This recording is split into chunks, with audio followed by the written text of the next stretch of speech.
What if you weren't the hunter, but the hunted?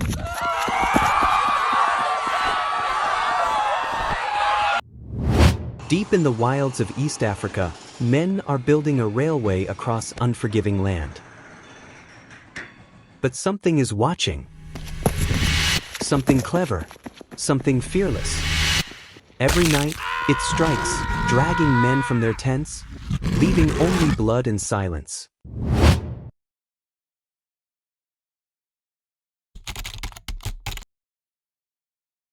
In the late 19th century, the British Empire's ambitions stretched across continents. Their dream? To connect Kenya's port of Mombasa with the jewel of East Africa, Lake Victoria, by rail. The Uganda Railway, infamously dubbed the Lunatic Express, was a feat of engineering and folly. Enter Colonel John Henry Patterson, a soldier, engineer, and tenacious hunter, tasked with overseeing the railway's construction through one of the harshest landscapes on Earth, Tsavo.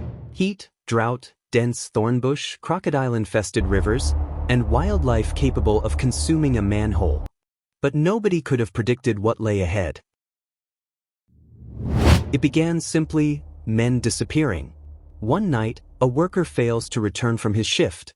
At dawn, his hammock is torn, hair stuck in the weave. His body gone. Then another, and another. As terror seeped into the workers, one chilling truth emerged. Something was hunting them. Oversized paw prints. Night roars that chilled the blood. Two lions, massive, predatory, bold. They weren't after antelope. They were after men. Terrified crews abandoned camps, fleeing into the savannah with nothing but rudimentary weapons. Railway workground came to a halt. Camp after camp found ravaged bodies. Patterson, desperate and defeated, fortified sleeping areas with thorn barricades and wired-up fences.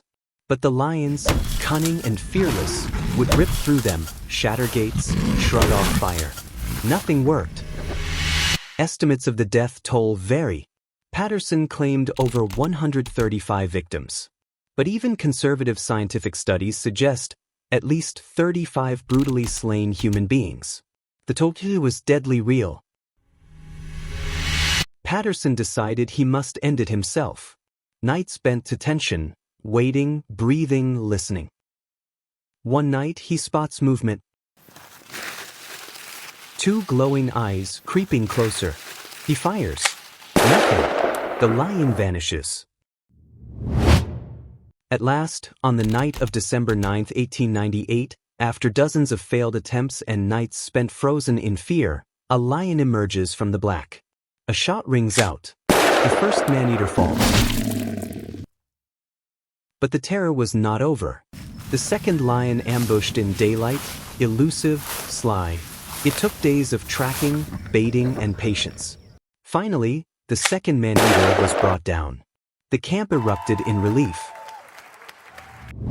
With the lions dead, the railway resumed. The empire pushed forward.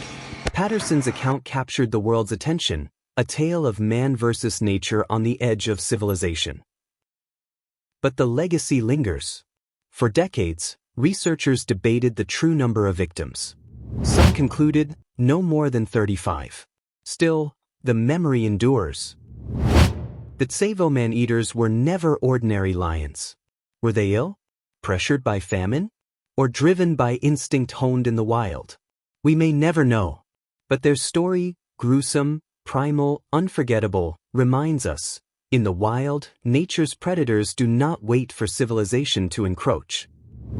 If this journey into history's deadliest hunt held you in its grip, subscribe for more stories that blur the lines between myth and reality.